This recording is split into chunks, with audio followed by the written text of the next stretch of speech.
सोचिए एक ऐसी आग जल रही है जिसमें एक साथ सैकड़ों किलो सूखी लाल मिर्ची डाली जा रही है। साइंस के हिसाब से इतनी लाल मिर्ची से टॉक्सिक स्मोक किसी भी व्यक्ति का दम घोटने के लिए काफी हो सकता है। कैप्साइन वही केमिकल कंपाउंड है जो लाल मिर्च को उसका तीखापन देता है, पर उस हवन कुंड से एक भी खांसने वाला धुआं नहीं निकल रहा है। ये कोई मैजिक नहीं बल्कि एक ऐसा एडवांस तांत्रिक साइंस है जिसने रामायण के सबसे बड़े विलेन मेघनाद को अभेद सुरक्षा कवच दिया था, जो स्वयं भगवान राम के पास में भी नहीं था। बचपन से हमें बताया गया है कि रावण की सारी शक्तियां भगवान शिव से आती हैं, पर यह आधा सच है। शिव ने रावण को वरदान दिए, पर युद्ध के मैदान में वो डार्क टैक्टिक्स और मार्वल यूनिवर्स हीरो जैसी अचूक शक्तियां उसे कैलाश से नहीं बल्कि एक सीक्रेट देवी से मिलती है। आज हम उस कॉस्मिक जस्टिस और कर्मों के मैथमेटिकल को डिकोड करने वाले हैं। इसे याद रखिएगा क्योंकि इस लाल मिर्ची वाले हैक का सीधा कनेक्शन रामायण के उस सबसे बड़े टर्निंग पॉइंट से है जहां एक छोटी सी चूक ने मेघनाद को हमेशा के लिए समाप्त कर दिया। आगे जब हम मेघनाद के आखिरी यज्ञ के बारे में बात करेंगे तब आपके दिमाग के सारे तार जुड़ जाएंगे। हम रावण को एक महान विद्वान और शिव भक्त मानते हैं, पर युद्ध में इस्तेमाल होने वाला उसका रियल बैकअप थी उसकी कुल देवी निकुंबला, जिन्हें आज हम मां प्रत्यंगिरा के नाम से जानते हैं। मेघनाद जब भी युद्ध में फंसता है वो छुपकर निकुंबिला यज्ञ करता है। ये एक ऐसा सीक्रेट अनुष्ठान था जिसे बिना रुके पूरा कर लिया जाए तो व्यक्ति अपराजित हो जाता है, मतलब कभी ना हारने वाली स्टेट में पहुंच जाता है। एक ऐसा अदृश्य फोर्स फील्ड जो किसी हथियार से ब्रेक नहीं हो सकता है। साधारण शब्दों में कहें तो अल्टीमेट शील्ड जो उसे लगभग अमर बना देती है। पर एक असुर को इतनी अल्टीमेटम कॉस्मिक एनर्जी कैसे मिल रही थी, इसे समझने के लिए हमें रामायण से भी बहुत पीछे के समय की शुरुआत में जाना होगा, जब यूनिवर्स की सबसे विनाशकारी एनर्जी पूरी तरह से आउट ऑफ कंट्रोल हो गई थी। मॉडर्न थर्मोडायनेमिक्स का एक बहुत ही बेसिक रूल है, एनर्जी को ना तो बनाया जा सकता है और ना ही डिस्ट्रॉय किया जा सकता है, ये बस अपना फॉर्म बदलती है। आसान भाषा में कहें तो ऊर्जा कभी समाप्त नहीं होती है, वो बस एक रूप से दूसरे रूप में ट्रांसफर हो जाती है। सतयुग में भगवान विष्णु ने नरसिंह अवतार लेकर असुर हिरण्यकश्यप का वध किया। इस प्रोसेस में उन्होंने उस असुर का ब्लड पिया और उसके अंदर के भयानक राक्षस तत्व को अपने अंदर ऑब्जर्व कर लिया।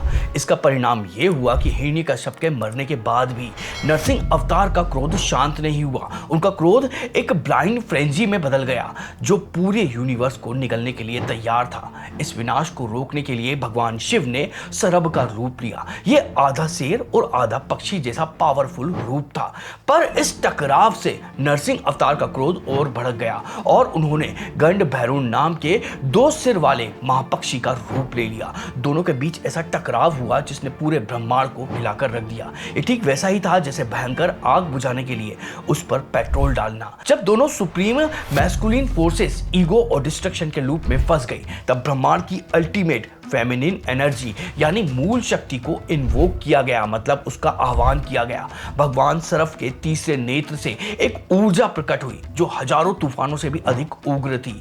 ये थी देवी प्रत्यंगिरा। उनका शरीर इंसान का और चेहरा उग्र शेर का था। उन्होंने बिना किसी हथियार के केवल अपनी भयानक गर्जना और सुप्रीम प्रेजेंस से भयानक गंड भैरुण को अपने अंदर ऑब्जर्व कर लिया। उन्होंने उस एनर्जी को नष्ट नहीं किया बल्कि उसे सोख कर नरसिंह अवतार को वापस उनके सात्विक और शांत स्टेट में ला दिया।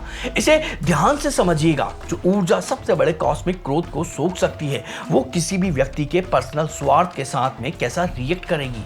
अभी हो सकता है कि ये थोड़ा सा कंफ्यूजिंग लग रहा हो, पर आगे मेघनाद के केस में ये पूरी तरह से क्लियर हो जाएगा। आज के समय में बहुत से लोग तंत्र विद्या को एक अंधविश्वास मानते हैं। उनका लॉजिक ऐसा है कि यदि वाईफाई के सिग्नल आंखों से नहीं दिखते हैं तो इंटरनेट एग्जिस्ट ही नहीं करता है। पर प्राचीन भारत का विज्ञान केवल आंखों से दिखने वाली चीजों पर नहीं बल्कि लॉ ऑफ रिफ्लेक्शन पर काम करता था। आसान भाषा में कहें तो आप यूनिवर्स में जो भी इंटरेक्शन या एनर्जी भेजेंगे वो बाउंस होकर कई गुना अधिक फोर्स के साथ में आपके ही पास वापस आ जाएगी। तंत्र के सबसे एडवांस और सीक्रेट अनुष्ठानों में से एक है विपरीत प्रतिंग्रा साधना। ये असल में एक स्पिरिचुअल मिरर यानी आध्यात्मिक दर्पण की तरह काम करती है। यदि कोई भी नेगेटिव एनर्जी या फिर साइकिक अटैक आप पर किया जाता है तो ये ऊर्जा उसे सोखती नहीं है, बल्कि उसे कई गुना मैग्नीफाइंग करके सीधे उसी सोर्स की तरफ वापस धकेल देती है जहां से वो आई थी। और इसका सबसे बड़ा फिजिकल प्रूफ है वही मां प्रत्यंगिरा का हवन, जिसके बारे में हमने शुरुआत में बात करी थी। हमने देखा था कैसे लाल मिर्च जलने पर भयंकर टॉक्सिक मतलब जहरीला धुआं पैदा करती है, पर इस हवन में सैकड़ों किलो मिर्ची जलने के बाद भी कोई धुआं नहीं निकलता है। साइंस के नजरिए से ये देखें तो बिल्कुल इम्पॉसिबल लगता है, पर सिद्धांत ये है कि मिर्च की वो भयंकर हीट और टॉक्सिक वाइब्रेशन सीधे उस अल्टीमेट एनर्जी द्वारा सोख ली जाती है। यहां मैं आपसे एक प्रश्न पूछना चाहता हूं कि आपको लगता है कि इस तरह के एडवांस स्पिरिचुअल हैक आज के इस डिस्ट्रक्शन वाले समय में काम कर सकते हैं जहां हमारा फोकस हर 10 सेकंड में टूट जाता है? अपने विचार कमेंट में शेयर जरूर कीजिएगा। इसका उत्तर हमें रामायण के उसी सबसे क्रिटिकल मोमेंट में मिलने वाला है जिसे हमने अभी होल्ड कर रखा था। हम वापस चलते हैं लंका के युद्ध के उस टर्निंग पॉइंट पर।